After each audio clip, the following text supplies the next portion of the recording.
सभी साथियों को नमस्कार। साथियों देखिए, किसी ने कहा है कि ज़िंदगी की असली उड़ान है बाकी, अपने इरादों का इम्तिहान है बाकी, अभी तो नापी है मुट्ठी भर जमी आपने, आगे भी पूरा आसमान है बाकी। तो मित्रों, हमारी हिंदी व्याकरण के अंतर्गत भाषा की मूल इकाई ध्वनि और ध्वनि को लेकर के हम वर्ण विचार का अध्ययन कर रहे हैं। हम जानते हैं कोई भी भाषा हो, भाषा का मूल आधार ध्वनि पर केंद्रित होता है और भाषा के अंतर्गत हम ध्वनि, वर्ण, अक्षर, शब्द, वाक्य इनका अध्ययन करते हैं। हमने अपनी प्रारंभिक कक्षाओं में वर्ण विचार टॉपिक के अंतर्गत सबसे पहले वर्ण विचार को प्रारंभ करने के बजाय हमने भाषा का परिचय प्राप्त किया, भाषा की प्रकृति हमने प्राप्त की और धीरे धीरे हमारी कक्षाएं निरंतर आगे बढ़ती गईं और इस तरह पढ़ते पढ़ते हमने वर्ण और अक्षर ध्वनियों का दोनों का अंतर भी किया था। अक्षरिक विभाजन इससे पहले वाली कक्षा में मैंने आपको बताया था, बहुत शानदार तरीके से उसे बताया गया, क्योंकि मैंने उस कक्षा में भी आपसे कहा था कि ज़्यादातर विद्यार्थी इस तरह के होते हैं जो व्याकरण के बहुत कठिन टॉपिकों को पढ़ लेते हैं, उनको याद भी कर लेते हैं, लेकिन अगर सामान्य सी बात उनसे पूछी जाती है और प्रश्न बना दिया जाए कि भाई निम्न में से कौन सा शब्द 2 अक्षरी शब्द का उदाहरण है या 3 अक्षरी शब्द का उदाहरण है, तो वो प्राय उसका जवाब नहीं दे पाते।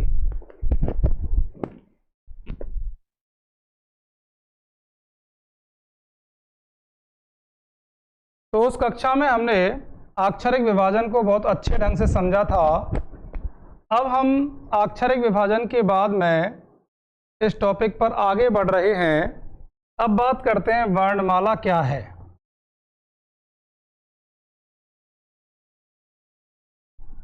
वर्णमाला क्या है?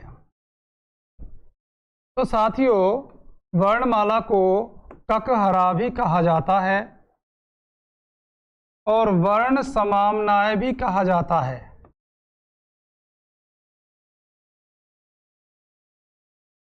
ककहरा या वर्ण समाम्नाय भी वर्णमाला को कहा जाता है। वर्णमाला का मतलब होता है कि जिसमें वर्णों का व्यवस्थित, या हम कहें कि भाई जहाँ वर्णों का व्यवस्थित समूह हो, वर्णों का क्रमबद्ध समूह हो, तो उसे हम क्या कहते हैं? वर्णमाला कहते हैं। वर्णों के व्यवस्थित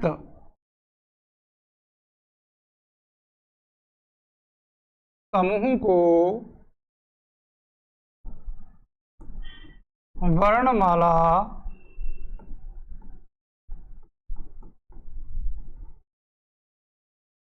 कहा जाता है।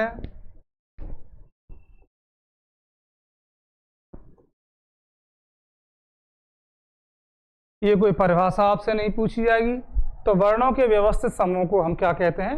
वर्णमाला कहते हैं। अब प्रश्न ये उत्पन्न होता है साथियों कि वर्णमाला में कितने प्रकार की ध्वनियां प्रचलित हैं। तो हम लिखेंगे हिंदी वर्णमाला में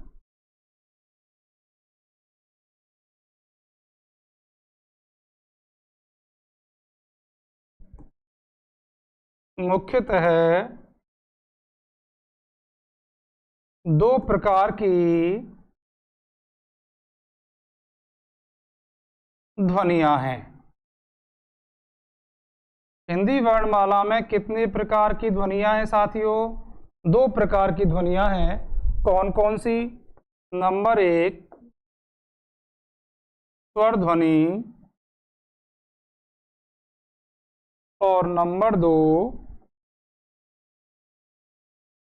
व्यंजन ध्वनि। ये बात अलग है कि धीरे धीरे आपको हिंदी वर्णमाला के अंतर्गत एक ध्वनि और इस तरह से लिखी हुई मिल जाएगी कि हिंदी वर्णमाला में 3 प्रकार की ध्वनियां हैं, क्योंकि तीसरी जो ध्वनि है वो अयोगवाद ध्वनि है। अभी तो हम वर्णमाला में मुख्य रूप से कितने प्रकार की ध्वनियाँ प्रचलित हैं, या कितने प्रकार की ध्वनियाँ प्रयुक्त होती हैं, या कितने प्रकार की ध्वनियाँ हैं, तो उसका जवाब ये दे रहे हैं, स्वर ध्वनि और व्यंजन ध्वनि। फिर धीरे धीरे आगे जो मानक पुस्तकें आएंगी तो ऐसा मेरा मानना है कि उसमें वो अयोगवाद ध्वनि भी आने लगेगी, और आगे जब हम पढ़ेंगे या आने वाली पीढ़ी जब पढ़ेगी तो उसको यहाँ पर हिंदी वर्णमाला में 3 प्रकार की ध्वनियाँ पढ़ने के लिए मिलेंगी। हालांकि उन ध्वनियों की आहट तो बहुत पहले हो गई है, ठीक है, लेकिन फिर भी आपको ये ध्यान रखना है, हिंदी वर्णमाला मुख्यतः कितने प्रकार की ध्वनियाँ हैं, तो 2 प्रकार की हैं, स्वर ध्वनि और व्यंजन ध्वनि। बाकी प्रश्न पत्र निर्माता के पाले में जाती है ये गेंद कि वह किस तरह से पेपर बना रहा है और किस उत्तर की अपेक्षा हमसे वह कर रहा है, ये उसका अपना मानना होता है। तो हिंदी वर्णमाला मुख्यतः 2 प्रकार की ध्वनियाँ हैं। अब आगे बढ़ते हैं हम, कौन कौन सी हैं, स्वर ध्वनि और व्यंजन ध्वनि। आगे देखें साथियों,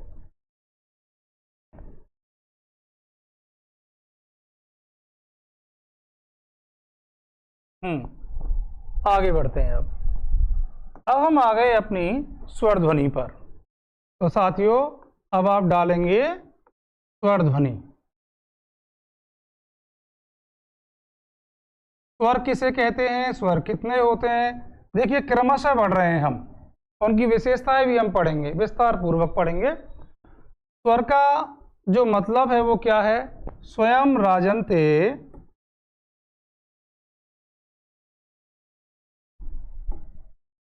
इति स्वरः। स्वयं राजन्ते इति स्वरः अर्थात जो स्वयं राजते हैं, स्वयं सुशोभित होते हैं, वे स्वर हैं। इसका मतलब क्या है, इसका मतलब ये है साथियों कि भाई स्वर वे हैं जिनके उच्चारण में किसी अन्य ध्वनि की आवश्यकता नहीं होती। वे ध्वनियाँ जिनका उच्चारण स्वतंत्रता पूर्वक किया जाए वे स्वर ध्वनियाँ कही जाती हैं। वे ध्वनियाँ जिनके उच्चारण में प्राणवायु के मार्ग में किसी भी प्रकार की कोई रुकावट या व्यवधान उपस्थित ना हो वे स्वर ध्वनियाँ कही जाती हैं। तो आप लिखेंगे अगली पंक्ति, वे ध्वनियाँ जिनका उच्चारण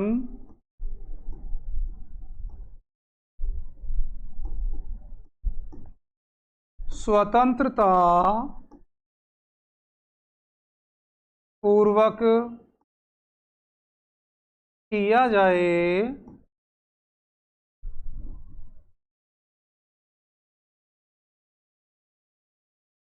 वे स्वर ध्वनियाँ हैं।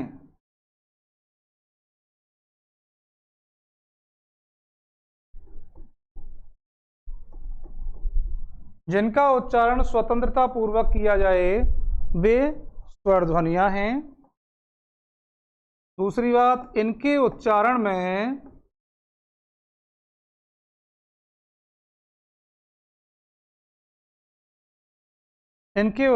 में प्राण वायु के मार्ग में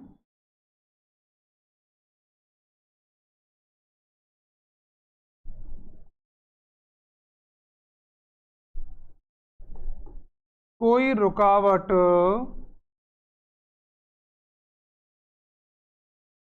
नहीं आती।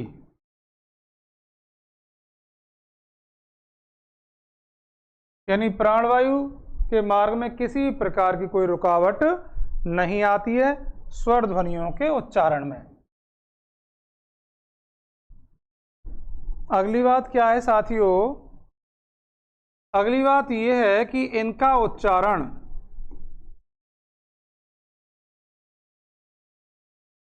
लगातार बिना रुके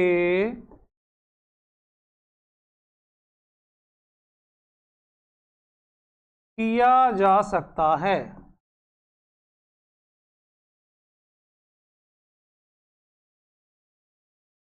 इनका उच्चारण लगातार बिना रुके किया जा सकता है। इस पंक्ति का मतलब क्या है साथियों? देखिए, बात कर रहे हैं हम किसकी? स्वरों की बात कर रहे हैं। एक ध्वनि है जैसे ये माँ की ध्वनि, और एक ध्वनि है मान के चलिए इस स्वर की ध्वनि, ठीक है। अब माँ का उच्चारण लगातार बिना रुके यदि हम करेंगे तो माँ की जो ये ध्वनि है ये तो बीच में ही कहीं पर क्या हो जाएगी? लुप्त हो जाएगी, और अंत में क्या शेष रह जाएगी? स्वर ध्वनि। लेकिन आ का उच्चारण, इस स्वर का उच्चारण यदि हम लगातार बिना रुके करेंगे, कितना भी खींच करके यदि हम इसको बोलेंगे तो अंततः आ की ध्वनि बनी रहेगी। इसीलिए कहा जाता है कि स्वरों का उच्चारण तो लगातार बिना रुके किया जा सकता है, लेकिन व्यंजन ध्वनियों का उच्चारण लगातार बिना रुके नहीं किया जा सकता। इसको आप ध्यान रखेंगे। चलिए साथियों, आगे बढ़ते हैं। ये नोट आपने कर लिया होगा। आगे चलिए,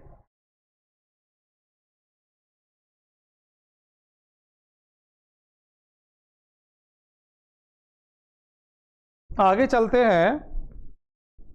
ये बात स्वरों की हुई, परिभाषा संबंधी। आगे और क्या बात है इसमें देखते हैं, क्योंकि स्वर पढ़ रहे हैं हम। हिंदी वर्णमाला में, हिंदी वर्णमाला में, हिंदी वर्णमाला में स्वरों की संख्या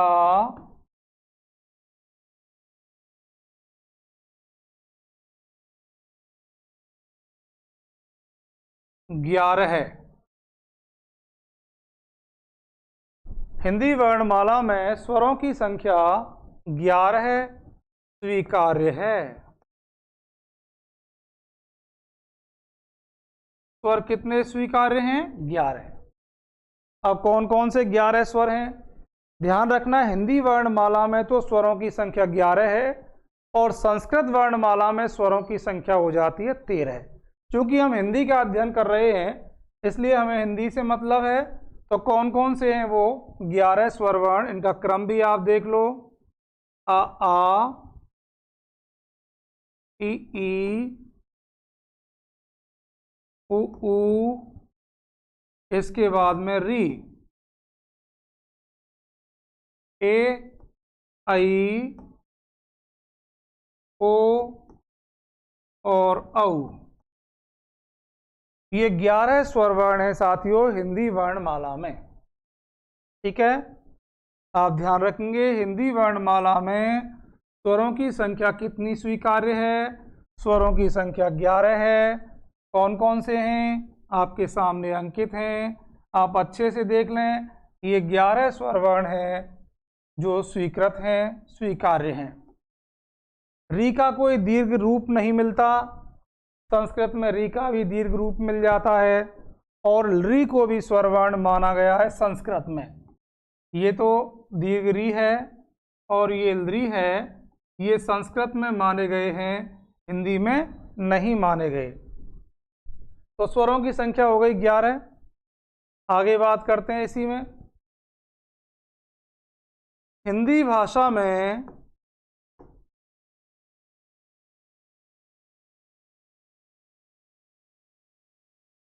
उच्चारण की दृष्टि से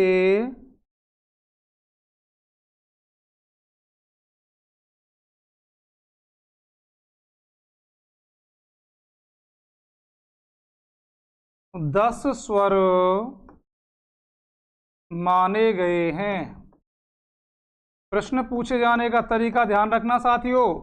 यहां पर पूछा है सीधा ही प्रश्न कि हिंदी वर्णमाला में या हिंदी भाषा में स्वरों की संख्या कितनी है, तो यहां आपको जवाब दे रहा है कितनी है साहब? 11। लेकिन यहां पूछ रहा है हिंदी वर्णमाला में या हिंदी भाषा में, उच्चारण की दृष्टि से पूछ रहा है यहां पर। तो उच्चारण की दृष्टि से यदि स्वरों की संख्या पूछी जाएगी तो आपका जवाब क्या होगा? 10। उच्चारण की दृष्टि से स्वरों की संख्या कितनी है? 10 है।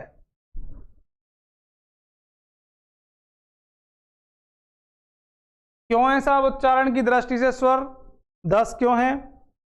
तो आप यहां लिख सकते हैं साहब 10 इसलिए हैं 10 माने गए हैं, क्योंकि आगे बढ़ा देंगे इस बात को, क्योंकि री को स्वर नहीं माना गया है।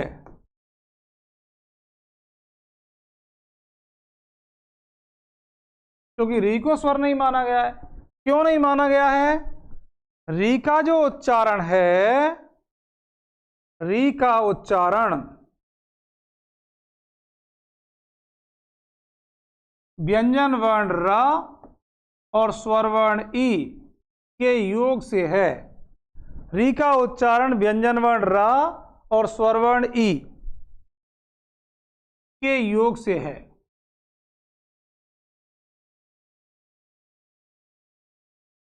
या फिर इस तरह से समानता है उच्चारण में, इसलिए उच्चारण की दृष्टि से री को स्वरवर्ण नहीं माना गया है, और उच्चारण की दृष्टि से तो स्वरों की संख्या कितनी है? 10।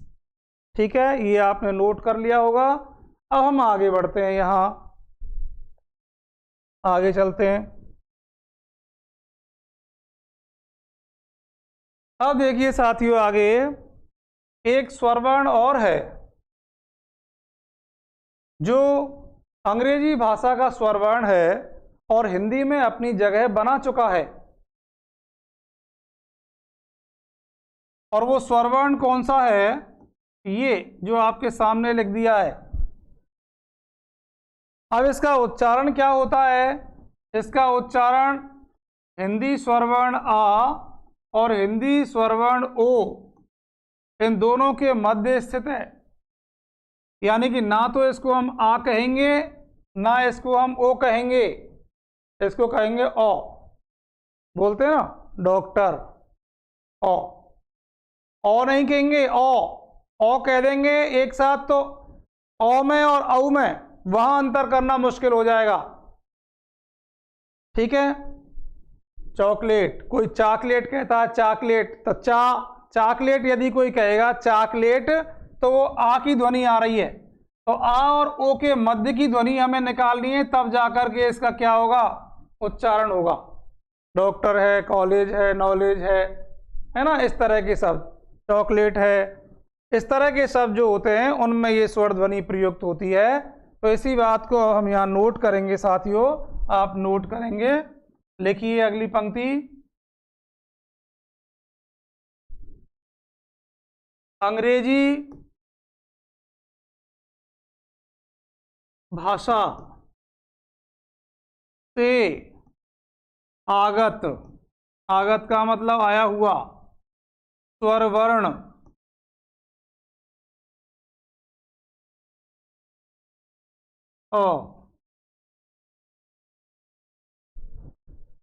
हिंदी में अपनी जगह बना चुका है।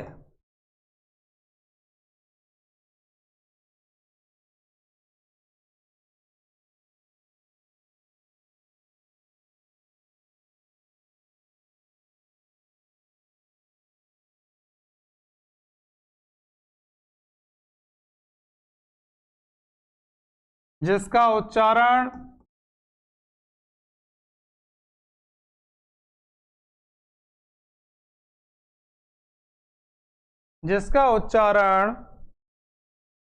स्वरवर्ण आ तथा ओ के मध्य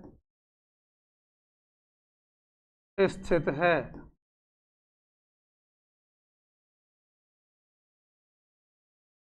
स्वरवर्ण आ तथा ओ के मध्य स्थित है।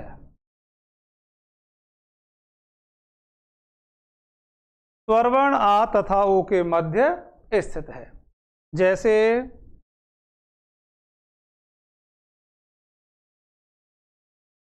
जैसे प्रश्न बनाया जाए आपके लिए कि निम्न में से किस विकल्प में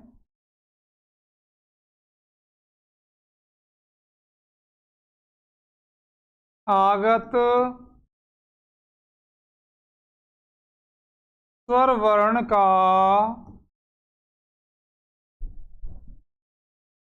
प्रयोग नहीं हुआ है।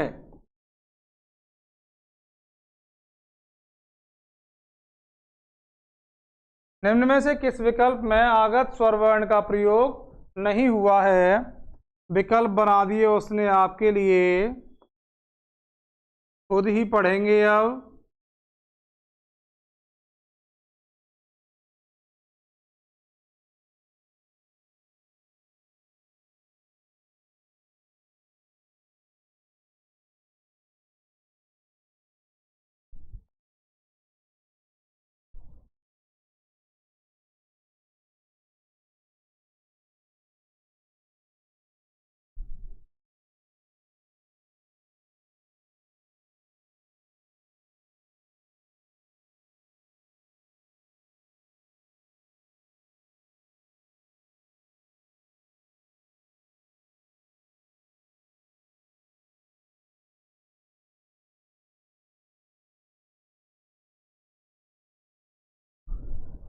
ये लिखे हुए हैं आपके सामने, चॉकलेट, नॉलेज, कॉलेज और आँख। तो अब आप देख लीजिए कि निम्न में से किस विकल्प में आगत स्वर वर्ण का प्रयोग नहीं हुआ है? तो आँख में नहीं हुआ है। ये आगत स्वर वर्ण है हीरा। वैसे भी अंग्रेजी भाषा के शब्दों में ही ये स्वर वर्ण प्रयुक्त होगा, हिंदी भाषा के स्वर वर्णों में ये शब्द प्रयुक्त नहीं होगा। चॉकलेट अंग्रेजी का, नॉलेज अंग्रेजी का, कॉलेज भी अंग्रेजी का। तो अंग्रेजी भाषा के शब्दों में ही यह स्वरवर्ण प्रयुक्त होगा। तो ध्यान रखेंगे साथियों, ये अंग्रेजी भाषा का स्वरवर्ण है और अंग्रेजी भाषा के जो स्वरवर्ण होते हैं, ठीक है, वो अंग्रेजी के शब्दों में ही प्रयुक्त होते हैं।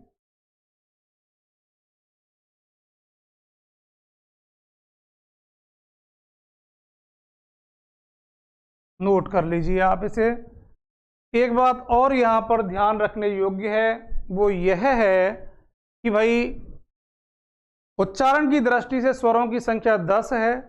सीधे प्रश्न पूछा जाए कि हिंदी वर्णमाला में स्वरों की संख्या कितनी है, तो 11 बतानी है आपको। और उच्चारण वाली बात जब आ जाए तो 10 बतानी है। कौन सा नहीं माना गया है? री नहीं माना गया है। अब कुछ साथी क्या है कि इस आगत स्वरवर्ण अ को, वो री को तो हटा देते हैं और इसको जोड़ देते हैं। री को हटा देते हैं और इसको जोड़ देते हैं और ये बताते हैं कि हिंदी वर्णमाला में स्वरों की संख्या 11 है। लेकिन साथियों, ये तो हिंदी वर्णमाला का स्वरवर्ण नहीं है, ये अंग्रेजी भाषा का स्वरवर्ण है। ठीक है, इसलिए उच्चारण की दृष्टि से स्वरों की संख्या कितनी बतानी है आपको? 10 बतानी है। ठीक है, ये अंग्रेजी का स्वरवर्ण है। तो इस तरह से साहब स्वरों की हमने संख्या यहाँ देख ली, इसके बारे में हमने देख लिया। अब हम पढ़ेंगे साथियों स्वरों का जो विभाजन है उसको पढ़ेंगे। तो आगे चलते हैं अब आप डाल लेंगे स्वरों का विभाजन। किस किस तरह से हमें स्वरों का अध्ययन करना है? स्वरों का विभाजन विस्तार पूर्वक पढ़ेंगे। कक्षा बिल्कुल धीरे धीरे चल रही है, आपको ये कदापि नहीं लगेगा कि हम आभासीय माध्यम से शिक्षण प्राप्त कर रहे हैं। आपको लगेगा कि हाँ, हमारी कक्षा ऑफलाइन जैसी ही है। ये मेरा वायदा है। कोई भी बात ऐसी नहीं होगी जो आपकी समझ से परे होगी, आप समझ नहीं पाएंगे। निश्चित रूप से आपकी समझ में आ जाएगा। बिल्कुल छोटी छोटी और बारीक बातों को साथ में लेकर के चलेंगे साथियों। अब हम स्वरों का विभाजन करते हैं। आप तालिका बना लीजिए। सबसे पहले आप डालेंगे यहाँ पर मात्रा या उच्चारण काल के आधार पर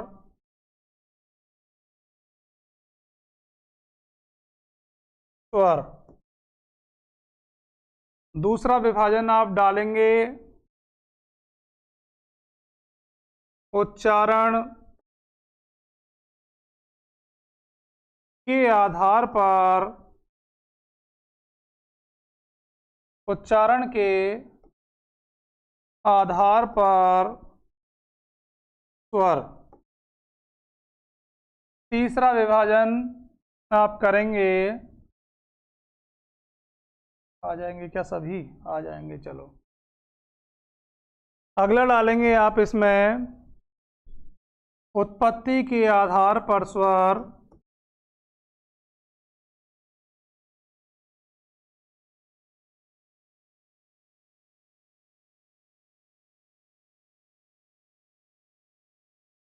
उत्पत्ति के आधार पर स्वर, उत्पत्ति के आधार पर स्वर। अगला डालेंगे इसमें आप मुखाकृति के आधार पर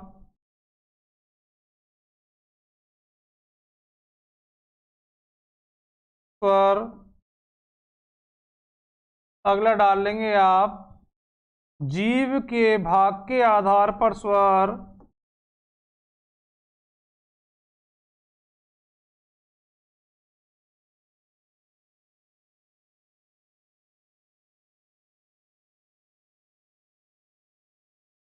जीव के भाग के आधार पर स्वर।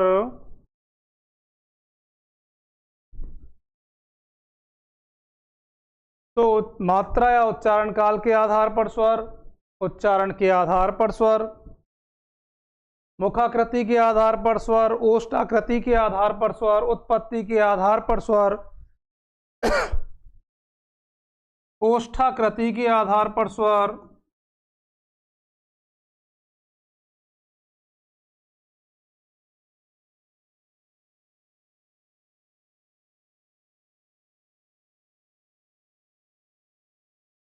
और लास्ट है जाति के आधार पर स्वर।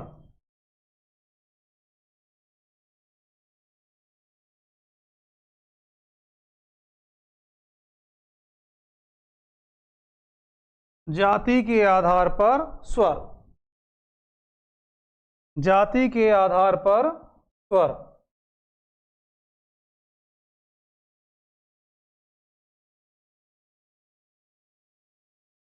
जाति के आधार पर स्वर। अब देखिए साथियों, मात्रा या उच्चारण काल के आधार पर जो स्वर होते हैं, मात्रा या उच्चारण काल के आधार पर जो स्वर हैं वो कौन कौन से हैं? मात्रा या उच्चारण काल के आधार पर स्वर दो प्रकार के हैं हिंदी में। एक तो है ह्रस्व स्वर और एक होता है दीर्घ स्वर। संस्कृत में एक और मिल जाता है, वो होता है प्लुत स्वर। जानकारी जरूर प्राप्त करेंगे, स्टार लगा करके नोट कर लें प्लुत स्वर क्या है। उच्चारण के आधार पर स्वरों की बात करें साथियों, तो उच्चारण के आधार पर स्वर दो प्रकार के कौन कौन से? एक तो होता है अ न नु नासिक स्वर। बहुत सारी जानकारी आपको इस टॉपिक से मिलने वाली है। और एक होता है अनुनासिक स्वर।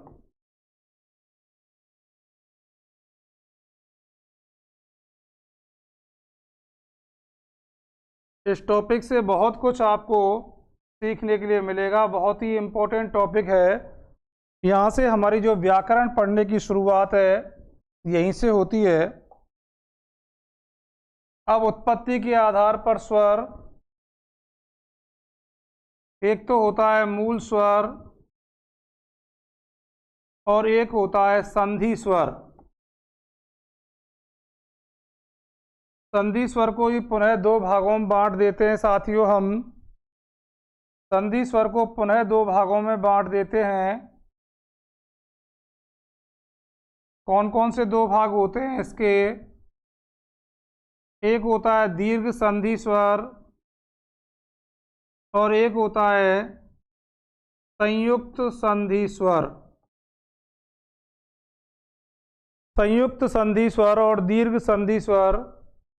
संयुक्त संधि स्वर भी दीर्घ ही होते हैं, लेकिन चूंकि उत्पत्ति की बात कर रहे हैं इसलिए हम देखेंगे कि भाई दीर्घ स्वरों की उत्पत्ति कैसे हुई है और संयुक्त स्वरों की उत्पत्ति कैसे हुई है।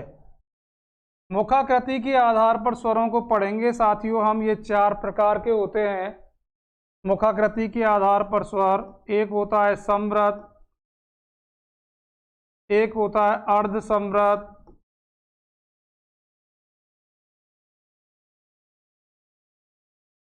एक होता है विव्रत,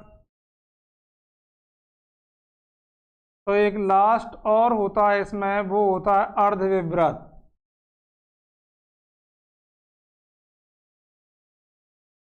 समृत, अर्धसमृत, विव्रत और अर्धविव्रत, ये 4 प्रकार के होते हैं।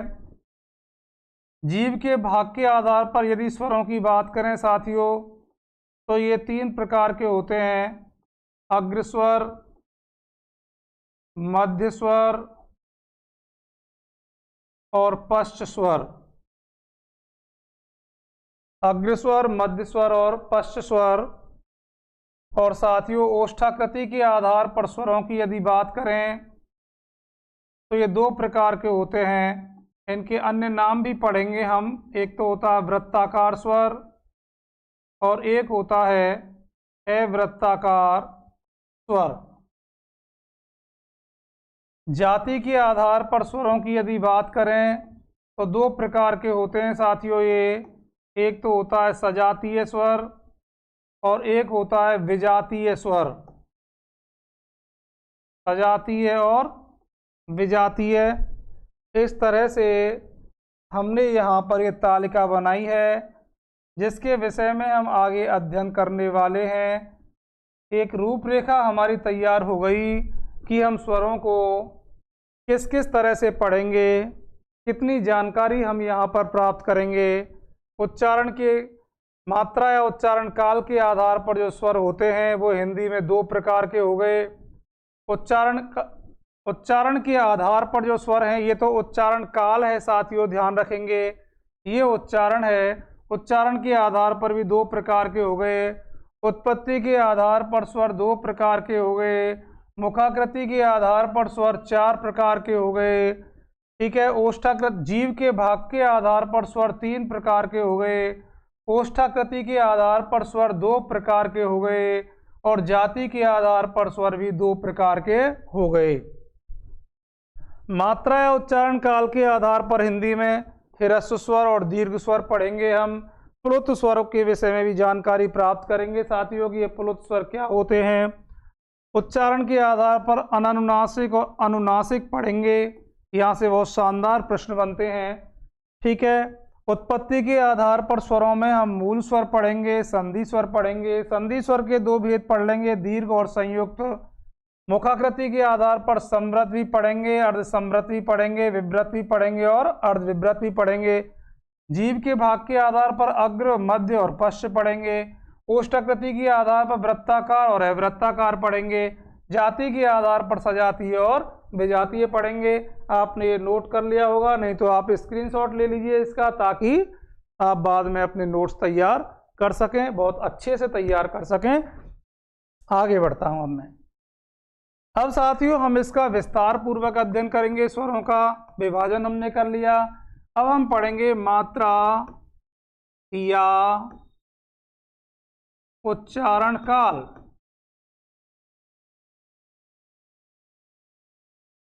के आधार पर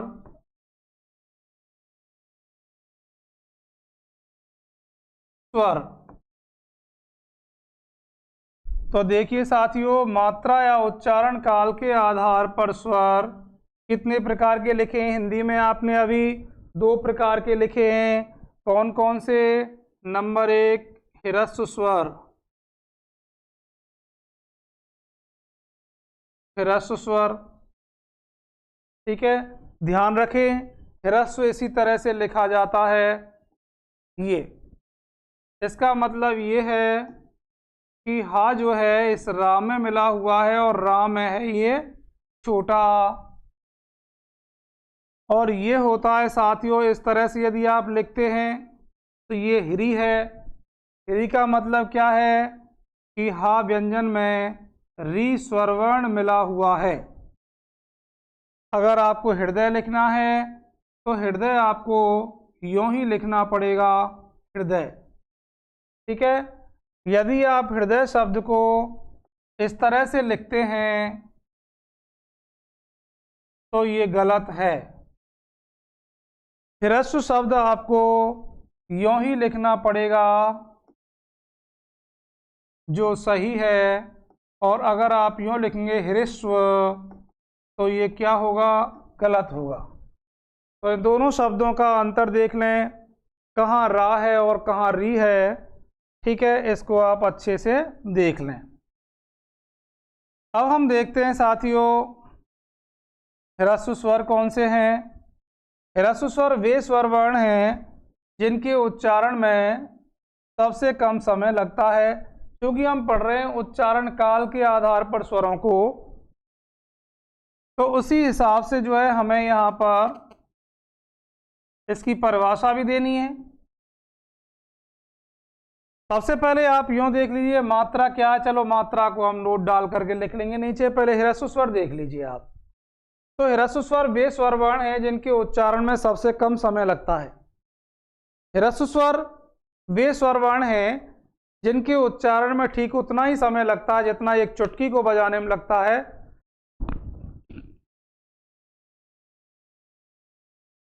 इसीलिए इन्हें एक चुटकी काल भी कहा जाता है। ह्रस्व स्वर वर्ण इनकी एक मात्रा गिनी जाती है, इसलिए ये एक मात्रा काल भी कहलाते हैं। तो एक मात्रा काल इनको कहते हैं, एक चुटकी काल इनको कहते हैं। इनके उच्चारण में सबसे कम समय लगता है। तो ये इनकी विशेषता हैं। और ह्रस्व स्वर वर्ण कौन से हैं वो हमें देखना है। आप संक्षेप में यहाँ लिख सकते हैं, एक मात्रा काल,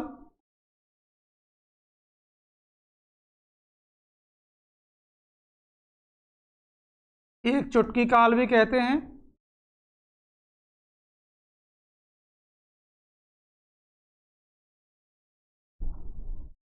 उच्चारण में सबसे कम समय, उच्चारण में सबसे कम समय। तो इनके उच्चारण में सबसे कम समय लगता है।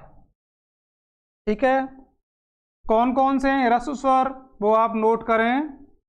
अ, ई, उ और री, ये चारों स्वरवर्ण ह्रस्व स्वरवर्ण हैं।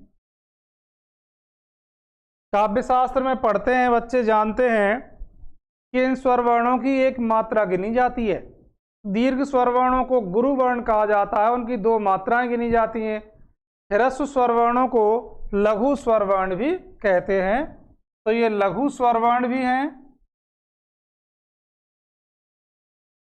यही मूल स्वर भी हैं। यद्यपि ये बात अलग है कि री को हिंदी का मूल स्वरवर्ण नहीं माना जाता, क्योंकि हिंदी के अपने शब्दों में री स्वरवर्ण का प्रयोग ही नहीं होता। अगर री स्वरवर्ण का प्रयोग किसी शब्द में हो रहा होता है तो साथियों वे तत्सम शब्द होते हैं। तो एक पहचान हमें मिल गई। यहाँ पर हम नीचे नोट डाल करके लिखेंगे, अभी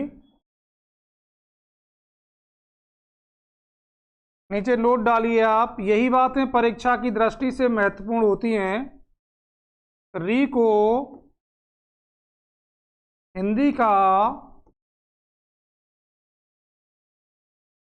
मूल स्वरवर्ण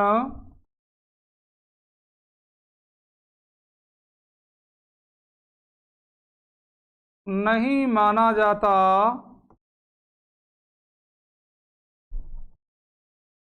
क्योंकि हिंदी में री स्वरवर्ण का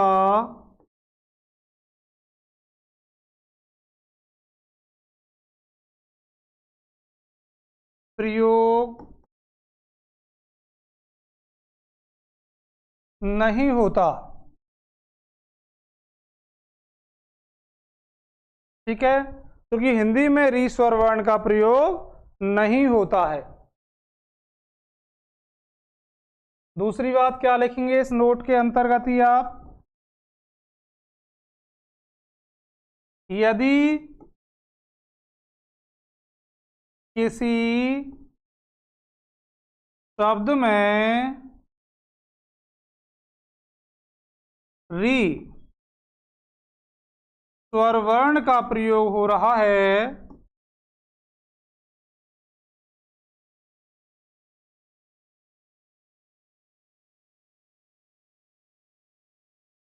तो उसे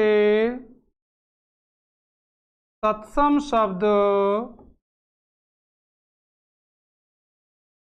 समझना चाहिए। अब ये पहचान भी मिल गई आपको, साथ में यहाँ तत्सम शब्द की एक पहचान मिल गई, क्योंकि पाठ्यक्रम में तत्सम और तद्भव शब्द भी होते हैं साथियों, तो ये पहचान मिल गई। जैसे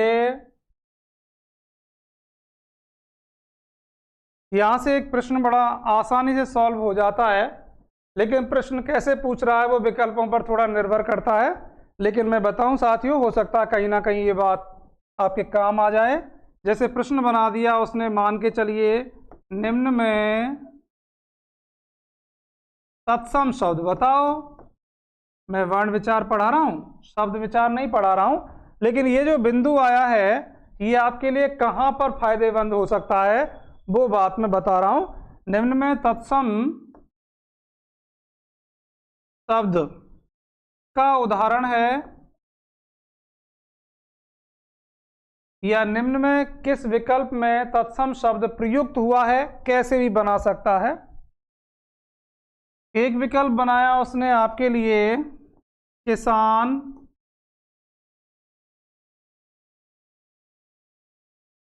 एक विकल्प बना दिया उसने आपके लिए अमी,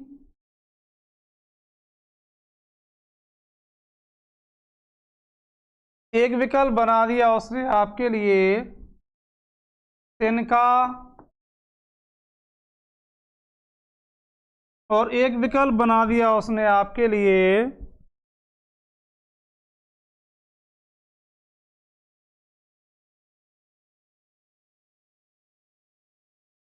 कृषि। कृषि। अब आप देखिए, चाहे हम नहीं जानते इन शब्दों के विषय में, इस बात को थोड़ा सा स्वीकार कर लीजिए क्षण भर के लिए कि हम इन शब्दों के बारे में नहीं जानते, लेकिन ये जो विकल्प आपने लिखा है यहाँ पर दूसरा बिंदु, वो आपकी मदद कर सकता है कि यार यहाँ री स्वर वर्ण का प्रयोग हुआ है, बता रहे थे सर, इसका मतलब ये विकल्प हो सकता है सही। यदि आप इस विकल्प के साथ में जाएंगे तो आपका उत्तर बिल्कुल सही होगा। हम नहीं जानते इनके बारे में, लेकिन इतना जानते हैं कि री स्वर वर्ण का प्रयोग हुआ है, और री स्वर वर्ण का प्रयोग तो तत्सम शब्दों में ही होता है। इस बात को आप बिल्कुल स्वीकार लीजिए, भूलने की आवश्यकता नहीं है। ये बिंदु कहीं भी आपके काम आ जाएगा।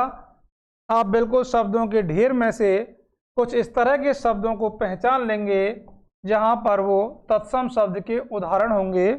जैसे देखिए, कृषक शब्द है, री का प्रयोग हो गया।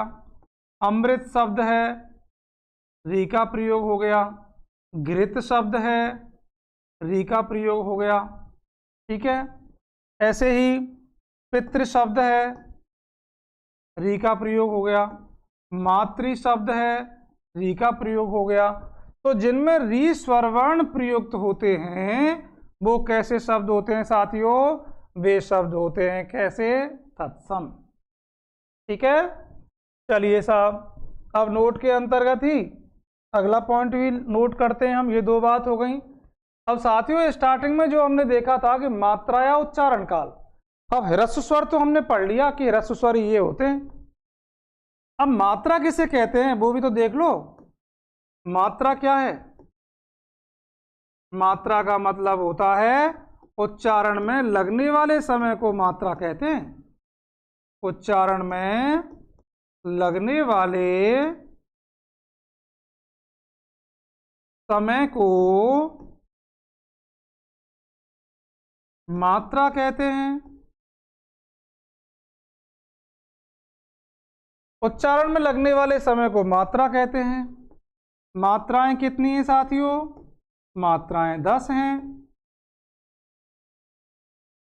किसकी मात्रा नहीं है? ह्रस्व आ की। ह्रस्व आ का मात्रा चिन्ह नहीं होता, इसका मात्रा चिन्ह नहीं होता। नोट कर लेंगे आप, इसका मात्रा चिन्ह नहीं होता है ह्रस्व आ का। 11 स्वर थे, ह्रस्व आ का मात्रा चिन्ह होता नहीं है, इसका मतलब मात्राएं कितनी हो गई शेष? 10 मात्राएं होती हैं। ठीक है, मात्राओं के बारे में भी हम जानते हैं, मात्रा चिन्हों के बारे में हम जानते हैं। बिल्कुल बारीक और छोटी बात, छोटे वाले स्तर से, कि जो आ है इसका तो कोई मात्रा चिन्ह नहीं होता। दीर्घ आ जो है इसका मात्रा चिन्ह इस तरह से है। ह्रस्व ई इसका मात्रा चिन्ह इस तरह से है। दीर्घ ई इसका मात्रा चिन्ह इस तरह से है आगे से। ह्रस्व ऊ इसका जो मात्रा चिन्ह है वो इस तरह से है। दीर्घ ऊ इसका मात्रा चिन्ह इस तरह से है। री का मात्रा चिन्ह ये है। ठीक है, ए का मात्रा चिन्ह क्या है? इस तरह से। आई का मात्रा चिन्ह क्या है साथियों? ये आई का हो गया। ओ का मात्रा चिन्ह क्या होता है? ओ का मात्रा चिन्ह ये हो गया।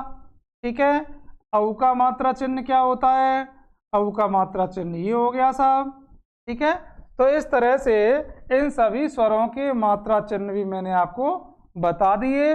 यहाँ मेरा उद्देश्य वो नहीं है कि मैं आपके ज्ञान की परीक्षा लूँ, मेरा उद्देश्य तो ये है कि आपके सामने उन पहलुओं को उजागर करूं जिनकी ओर हमारा ध्यान कम जाता है। ठीक है, तो ये मात्रा चिन्ह हमारे यहाँ पर हो गए। और मात्राओं की संख्या कितनी है हमारी? मात्राओं की संख्या हो गई 10। क्यों हो गई? क्योंकि ह्रस्व आ की कोई भी मात्रा नहीं है। तो इस तरह से ये हमारे ह्रस्व स्वर हुए। अब बात करते हैं हम दीर्घ स्वरों की। दीर्घ स्वर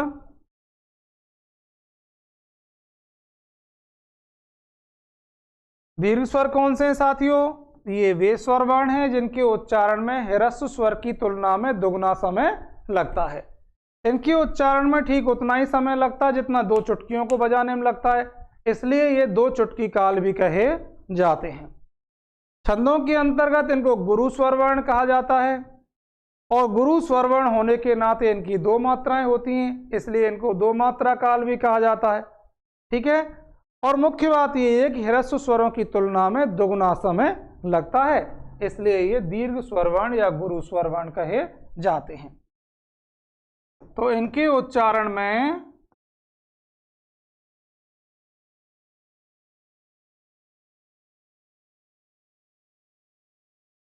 ह्रस्व स्वरों की तुलना में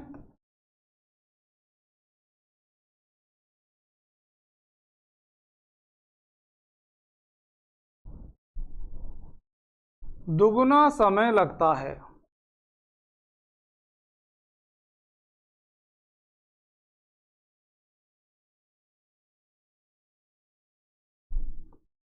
ये 2 मात्रा काल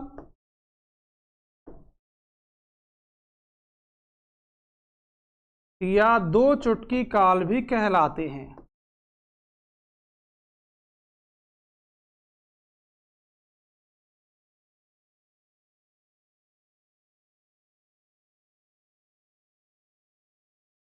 दो मात्रा काल या 2 चुटकी काल भी कहलाते हैं। कौन कौन से हो गए ये दीर्घ स्वर वर्ण? वो नोट कर लेंगे। दीर्घ आ, दीर्घ ई, दीर्घ उ। री का तो दीर्घ रूप प्रचलित है ही नहीं। ए, आई, ओ और औ। इस तरह से साथियों ये हो गए आपके दीर्घ स्वर वर्ण। संख्या कितनी हो गई है? 7। 4 वहां चले गए, 7 यहाँ आ गए, और कितने हो गए स्वर हमारे? 11। अब हम पढ़ते हैं प्लुत स्वरों को। भाई प्लुत स्वर कौन से होते हैं? अगला है हमारा प्लुत स्वर।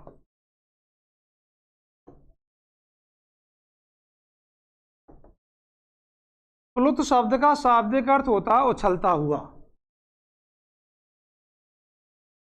शाब्दिक अर्थ क्या होता है इसका? उछलता हुआ। इसका शाब्दिक अर्थ है उछलता हुआ। यानी कि ये वे स्वरवर्ण हैं जो खींच करके बोले जाते हैं। इनके उच्चारण में ह्रस्व स्वरों की तुलना में तिगुना समय लगता है। ठीक है, इनके उच्चारण में ह्रस्व स्वरों के उच्चारण की तुलना में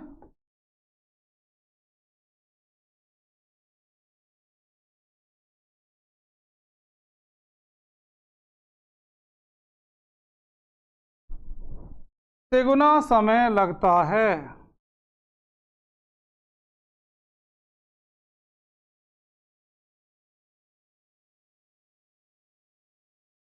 हिंदी में तो ये प्रयुक्त है ही नहीं, संस्कृत में इसका प्रयोग होता है। तो संस्कृत में जो ओम है वो इसका उदाहरण है, प्लुत स्वर का उदाहरण है ओम। ओम इसका उदाहरण है।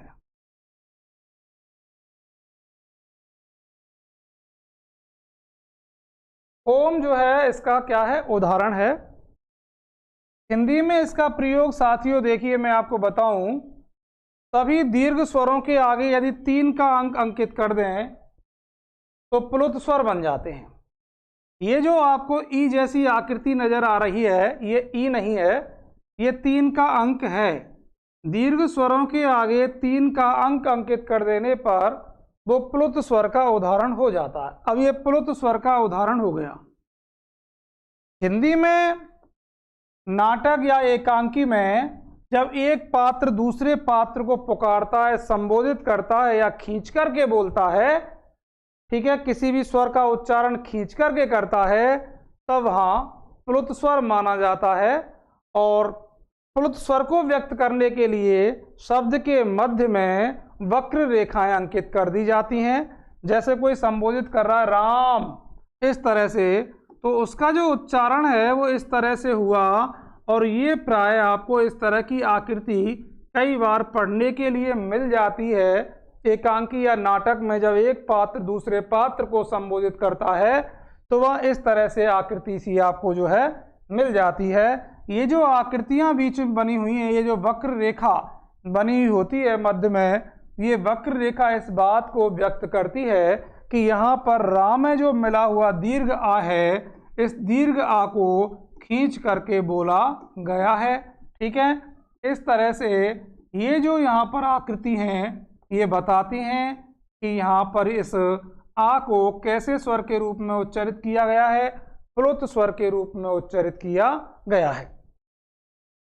तो इस तरह से साथियों आज हमने मात्रा या उच्चारण काल के आधार पर स्वरों का अध्ययन किया है, जिसमें ह्रस्व स्वर, दीर्घ स्वर और प्लुत स्वरों को हमने अच्छे से पढ़ा। ठीक इसी प्रकार से हम सभी स्वरों को पढ़ेंगे। अन्य विभाजन भी हमारे सामने हैं, बहुत अच्छे से उनको समझेंगे, बहुत अच्छे से आप सभी की तैयारी होगी साथियों। तो इसी तरह से आप जुड़े रहिए। बहुत बहुत धन्यवाद आपका। जय श्री राधे, जय श्री कृष्णा, जय श्री राम।